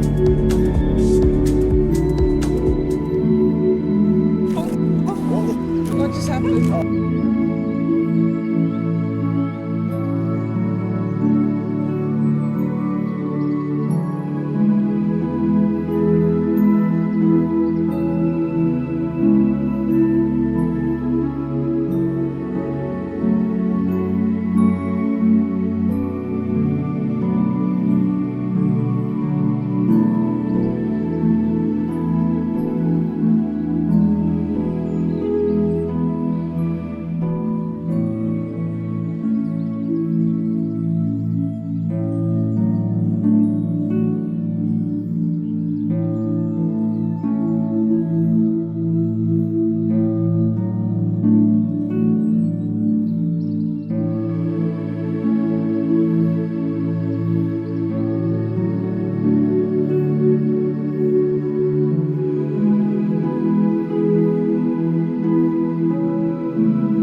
the same thing all over again tomorrow. It's a horrible feeling. Trust me, I've been there. But over the years, I've been in that situation a number of different times. I will admit that when I was younger, I wasn't always the best at holding down jobs long term. So I've been unemployed a couple different times. I actually have come up with some strategies and some tips that helped me to find a job quickly. Whenever I was unemployed, sometimes I would find a job within a week, within 2 weeks. So I wanted to share these tips today with everyone. So if you're out there and you're unemployed, please listen to these tips as it can help you find a job very fast. Now, the number one tip to finding a job quickly is one that a lot of people frown upon, but it's always worked for me, and that is temp agencies. Temporary agencies, staffing agencies, sometimes even day labor. These places are actually going to be your best friends when it comes to finding a job quickly. And it's because they are like the only people in town who are in daily communication and contact with employers who are looking for jobs. They know temp agencies know where the jobs are. They know who the companies are looking to hire, and they can expedite this process. I have used temp agencies many times, and on a couple different occasions, I called up, I went up there, I filled out the application, I went through the temp agency interview process, and within either like the next day or within like a couple days, they had me in a job. Now, sometimes these jobs were just one-day gigs, but they would keep getting me a bunch of those. But on other times, they were like daily, 9 to 5, day in and day out, week in and week out jobs that lasted for several months. There also were times that I worked through the temp agency. The first job I went to, the people liked me. I worked there for I think it was the 3-month mandatory period you have to work there through the temp agency. And then I got hired on permanent at that job. But every time I have gone to a temp agency, they have found me some work, and they found it for me very quickly. Like I said, sometimes the very next day. There's also been times when they got me a job quickly. I didn't like it. I went in there and said, hey, don't like this job. A couple days later, they had me at another job.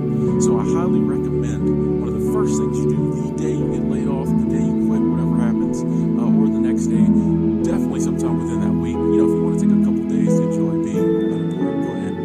But within that week, find all the temp agencies, staffing agencies, day labor places within like an hour radius of where you live. Call them up, go in, fill out the applications, go through the interview process, get in their system, because they can find you a job very quickly. They expedite the process. Like I said, within the next day, you could be working, making money. Okay, so tip number 2 for finding a job quickly is to be proactive. The days are gone when you can just sit on the internet and read classifieds, or look on Craigslist, or read the newspaper. Do they still put classifieds in the newspaper? I don't even know. Do they even have newspapers anymore? I don't know. Those days are gone. The way to find a job now is to be proactive. You need to get out there. One of the things I always think about is what industries and businesses might be hiring right now. For instance, like right now as I'm making this video, it's near the end of the year. A lot of companies are hiring seasonal workers. Go to the mall, go to the stores, go to Walmart, go to Target. Hey, do y'all need to hire somebody? Are you looking for seasonal workers? I'm here, I'm available. What do I need to do? Ask to talk to a manager. Be proactive. Think about jobs that might have high turnover rates. It's jobs that people don't want to do. UPS, FedEx, they're physically demanding. They have weird hours. Jobs like that. Go to those places. Hey, I'm here. I'm available to work immediately. Who do I need to talk to? Let me fill out an application. Take your resume with you. Leave that with somebody. Worst case, leave your phone number if the person you need to talk to isn't there. But just find places that might be looking for employees immediately. Go try to get hired on with them. And these might not be jobs that you want, but this doesn't have to be your long-term job. You can get hired at this job, maybe work a season, work a few months. While you're doing that, you can be looking for a job you really want. Also, too, think about whatever job you previously were in. What do you have experience in? Go to businesses that are along those same lines. Say you're in construction and you get laid off. Look up, Google all the construction companies in your area. Go by their offices. If you're driving along the road, you see some people building a building, building a house. Hop out. Hey, here's my resume. Where's the foreman? Where's the boss? Let me talk to him. Basically, you just want to be proactive instead of sitting at home wallowing in self-pity and honestly filling out maybe 2 applications a day. I've been there. I know you don't really do a lot at home. Get out, beat the streets,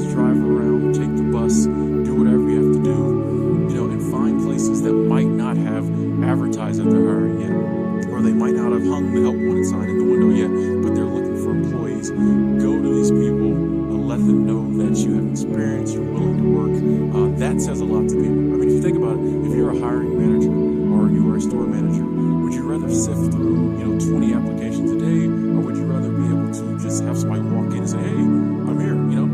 I'd much rather someone be right there. I can talk to them, interview them, as opposed to sifting through all these applications and resumes. And once again, I have used this method before. I just walked up in a place one time where you're hiring, actually a couple different times, and they said, yeah, one time the lady was like, come back tomorrow. I got hired the next day. Other times they were like, hey, you got to fill in the application, but give me your name and I'll pull your application when it comes through.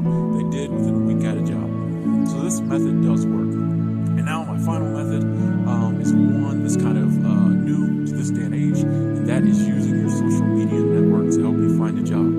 We all have these social media accounts, and we have, some of us hundreds of thousands of people, friends on these accounts, and we can use our social media for more than just posting vacation pictures and all the other stuff that we post to try to make our lives look so much better than they are.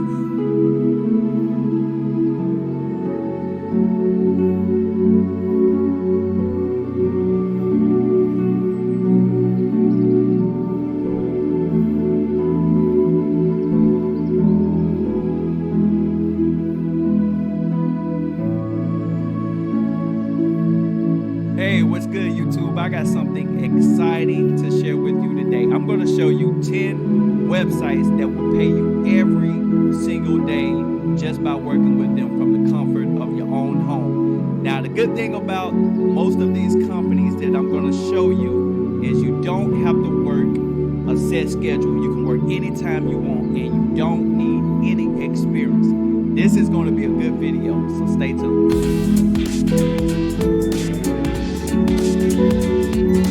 Alrighty, my friend, let's get into it. Now, if you're jobless right now, or you just need to make some money on the side, then you definitely want to pay attention to this video, because I'm going to put some money in your pocket. Now, if you don't have any experience, like I said at the beginning, if you're not a technical person, don't worry about it. If you don't have a college degree, don't worry about it. I'm pretty sure if you pay attention to this video, I got something for everybody.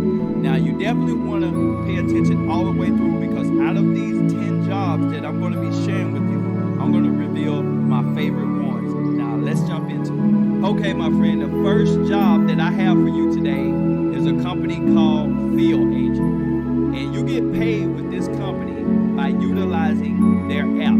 They're going to give you an app to download on your smartphone. It can be an Apple phone or Android. It really don't matter, as long as you got either one of those, you can start making money. And how you go about doing that is you go around to different businesses and collect photos, videos, and other information about the business to help them improve their product and services. And you get paid anywhere from $3 to up to $12 by doing it. So you're going to be making money, and you're going to be making a difference at the same time. This is a really good company to work with. I've done research on it, and everybody always talking good about Field Agent. So when you come to the website right here where it says make money with your phone, become an agent, you can click right here.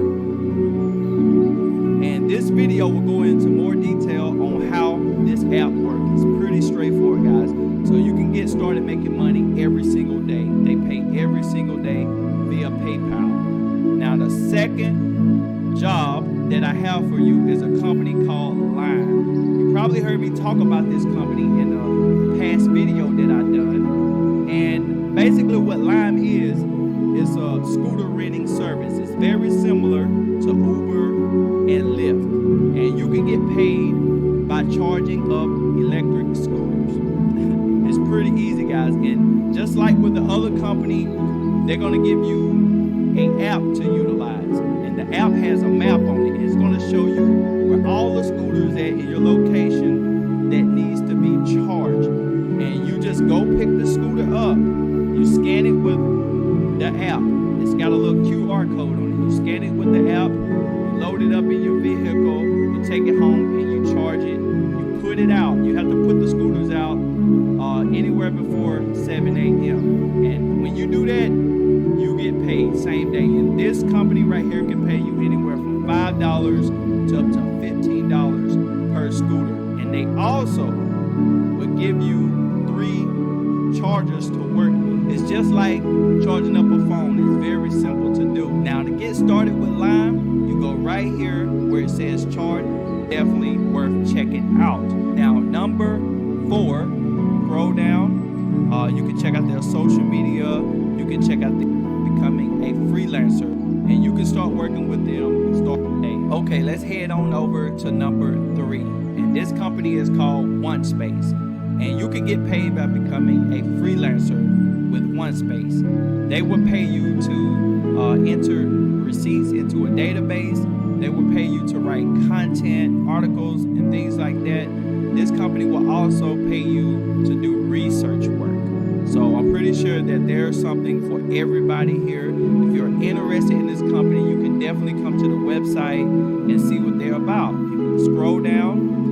You can check out their social media. You can check out their this company right here is definitely worth checking out. Now, number 4 is a company called GigWalk. GigWalk is very similar to the company I talked about at the beginning of this video called Field Agent. And just like with Field Agent, GigWalk will pay you to go around to different businesses and stores to take photos, videos, and check price tags. And they do this to help businesses improve their service. So you'll be doing something good here. They are both definitely good to work with. With GigWalk, you can make anywhere from $3 to up to $100 per task. And with Field Agent, you can make anywhere from $3 to $12 per task. So I'll leave you access to both of these companies, and you can choose whichever one you want to work with. Come to their website, you create a profile, then you submit some of your work, and then shop online. They will also pay you to share your opinion, like doing surveys, to be like in charge of scooters. I'm not going to go through everything about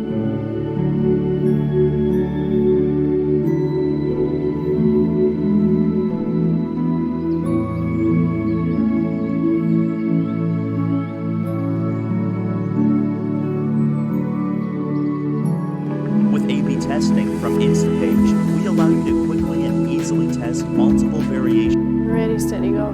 Hey guys, welcome to my channel. Today I wanted to share with you some professions that you can learn online and professions that allow you to work online. In the past 4 years, the online part of my income has started growing really fast. So I just wanted to share some ideas how you can do this too. Back to San Francisco.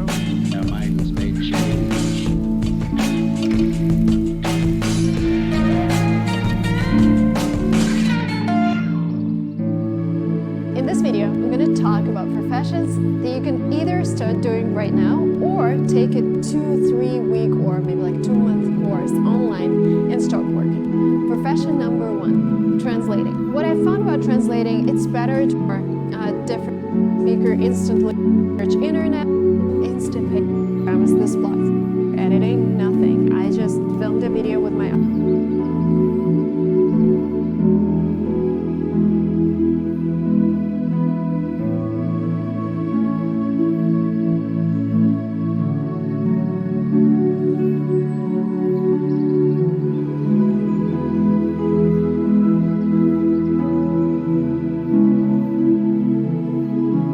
Ready, steady, go. Hey guys, welcome.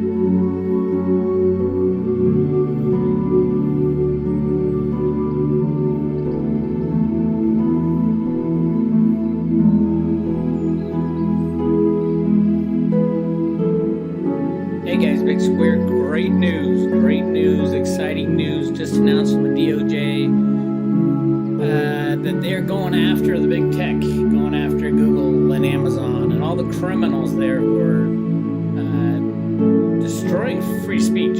That's my biggest beef.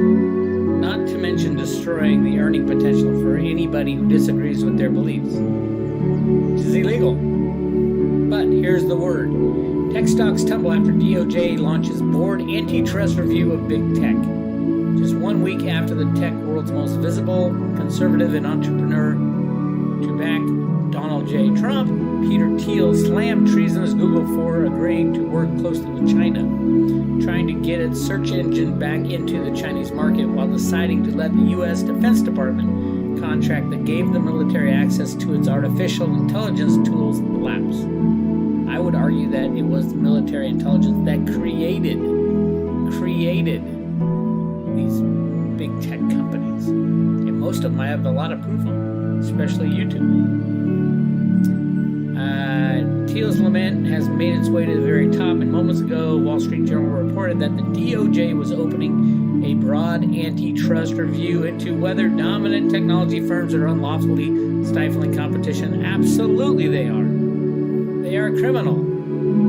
They are trying to force their opinion on everybody else in the world, adding a new Washington threat for things. According to the Wall Street Journal sources, the review is geared towards examining the practices of online platforms that dominate internet search, social media, and retail services. The report notes that the new antitrust inquiry is, quote, the strongest signal yet of Attorney General William Barr's deep interest in the tech sector, and it could ratchet up the already considerable regulatory pressure facing the top U.S. tech firms.